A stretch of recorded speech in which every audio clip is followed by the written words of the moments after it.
Captain's log, stardate 5442.8. First Officer Spock and I have been directed to act as Federation representatives to discuss conflicting claims to the metal-rich, uninhabited world of star WWB-7. We are proceeding on course to the neutral world of Pomflens to meet with Ambassador Koft of the Klingon Empire and Envoy Vendies of the Romulan Sphere. Enjoy yourself, Captain. I understand Pomflens is a very appealing world. But be sure and let the Klingons and Romulans know where we stand. I'm afraid we won't have much time for the former, Mr. Scott. This is strictly a business trip.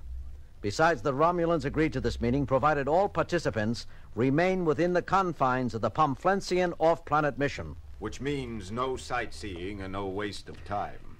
I might have known you'd look at it like that, Mr. Spock. Mr. Scott, I did not know you exhibited tendencies towards telepathy. Haggis. Mr. Kyle. Yes, Chief. Prepare for beam down. Are you ready, Captain, Mr. Spock? Ready. Ready, Chief. Energize, Mr. Kyle.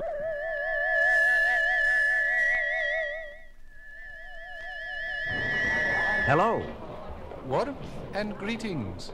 I'm Captain Kirk of the USS Enterprise, and this is Mr. Spock, my first officer. How farest thou, Captain? Call me Amelod of the Bureau. I represent the government of Pomflens.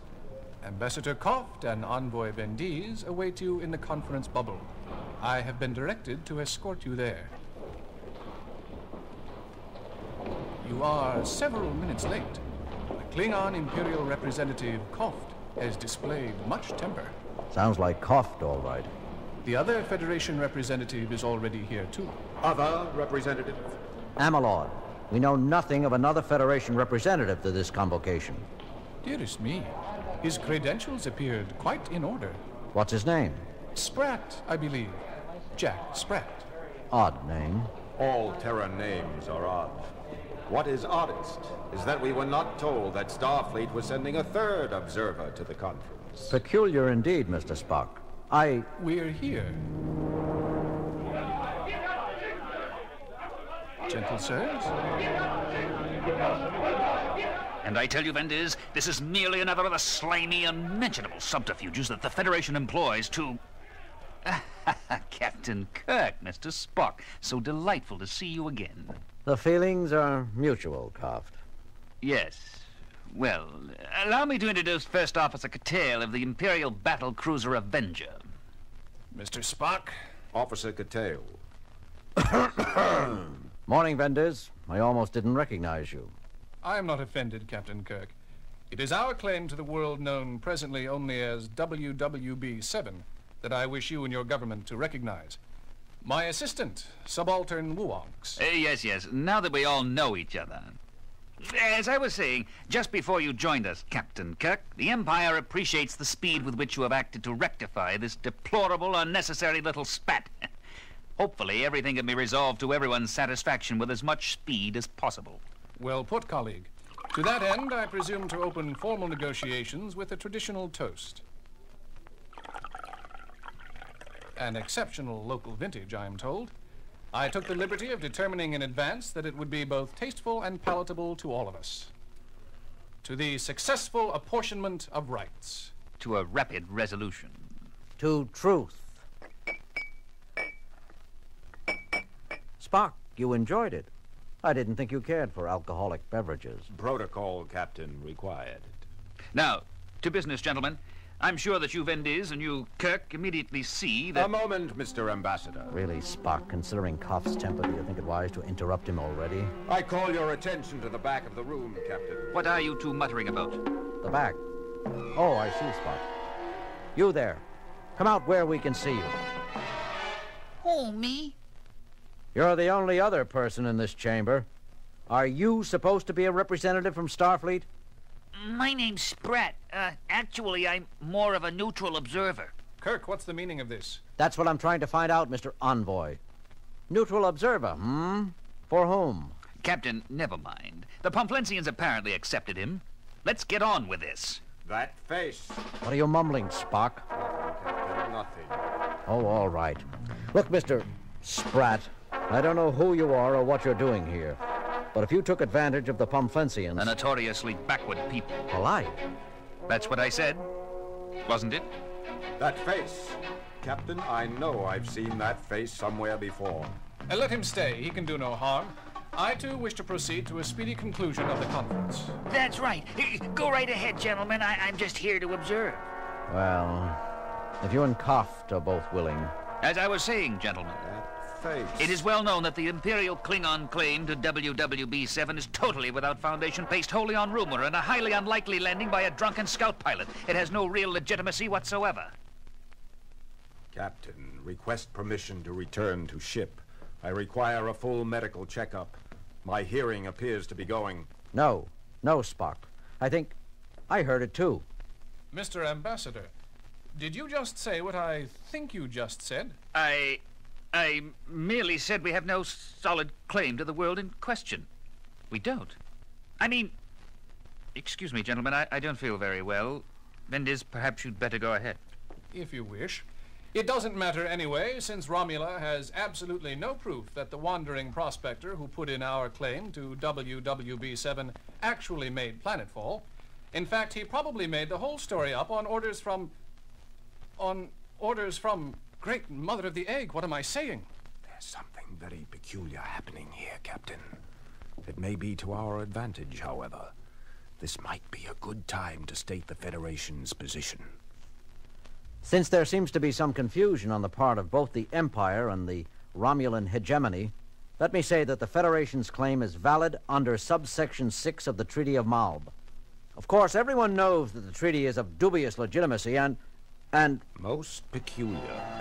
Ambassador Koft, Envoy Vendiz, if you two bloodsuckers are agreed, You're overwrought, Kirk. However, under the circumstances, I don't excuse you. I mean... Why don't you both return to your ships for a little rest and shoot yourselves? Exalted One, permit me to say that's not a very diplomatic statement to make, especially for an idiot like yourself. What, did you say, Subaltern? Why, nothing, Exalted One. I only called you what you are, an idiot. I like to place myself not under arrest. Noble sirs, control yourselves. Though I know it's hard for members of backward species to... That face! Stop that man! Stop him! Let me go, I haven't done anything.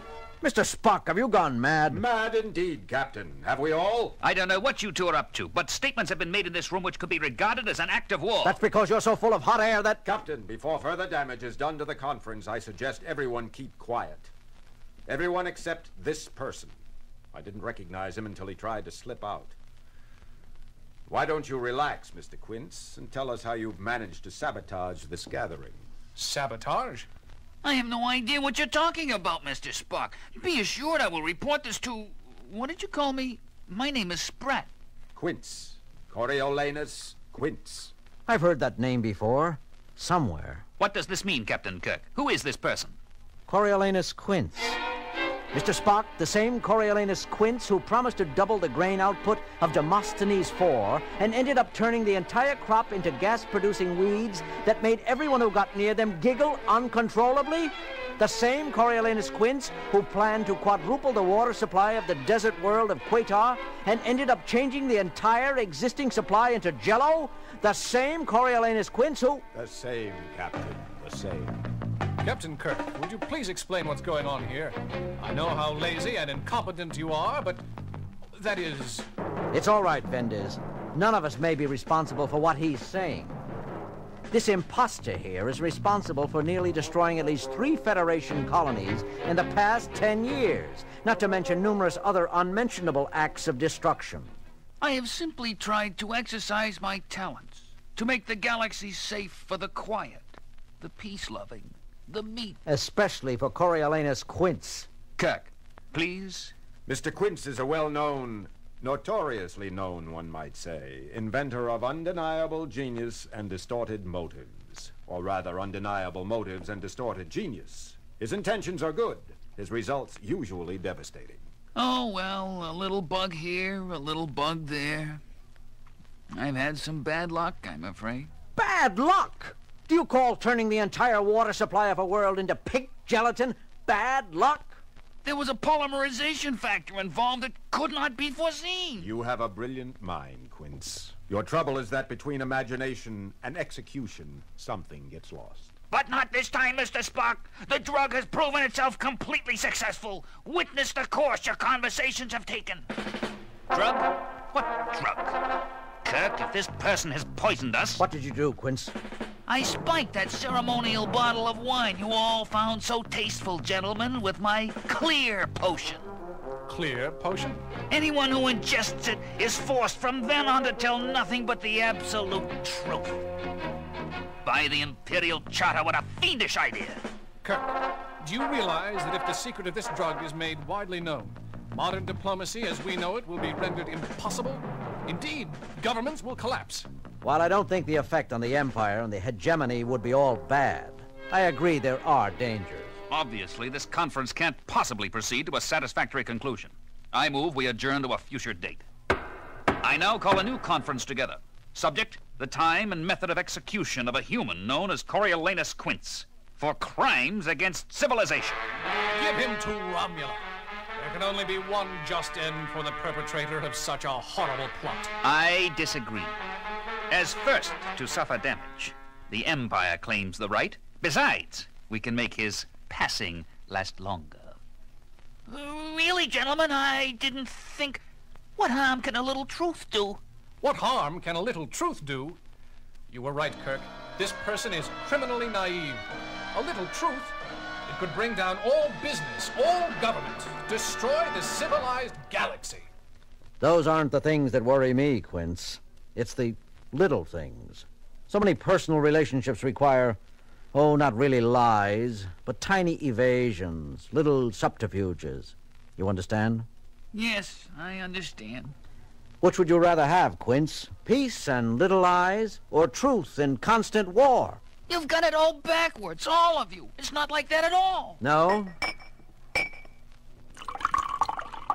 Try some of your own potion and then tell me again. I'm not thirsty. Give him to me, Kirk, and we'll finish him and his invention once and for all. No, Romula claims the right. I don't wish to have to disappoint you, gentlemen, but Federation law states that as a Federation citizen, Quince must be tried by his own people. I really can't protest, Kirk. You're absolutely right. I mean, the Greenwich. You mean despite the Federation's laxity in such matters, you're not going to let us have him, even though it wouldn't be legal and proper? You see, gentlemen, the potion does have its little uses. Bah! I now declare this conference indefinitely postponed. Envoy Vendiz, Captain Kirk, I bid you both a miserable afternoon. The most pleasant same to you, Ambassador.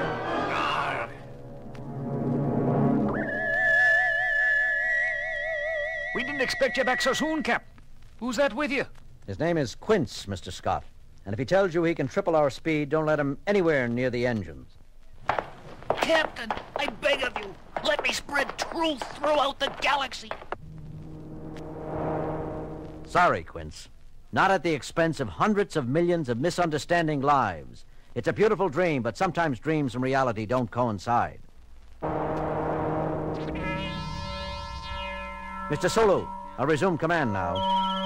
Lieutenant Uhura, contact sickbay. Dr. McCoy to the bridge. Won't be necessary, Jim. I started up as soon as I heard you were beaming back. What happened? Tell you later, Bones.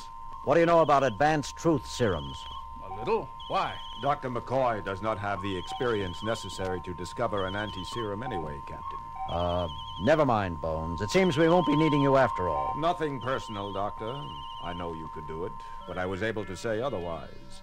It appears, Captain, that the effect of the drug is only temporary. I knew those protein chains couldn't be that stable. What is this, some kind of a game? I've got work to do, Jim. Sorry, Bones. It was no game. Speaking of instability, we still have the question of what to do with Mr. Quince. I've been considering that very problem, Captain. I'm afraid we're going to have to let him go. What? We can prohibit him from manufacturing his clear potion, but no one was injured by it, and there seem to be no harmful after effects. Therefore, he has committed no crime. What about ruining the conference? We cannot prove that the conference collapsed solely because of his potion. I see. All right, Quince, you heard Mr. Spock. You're getting off lightly this time. But I'm warning you personally, and you better know I'm telling the truth.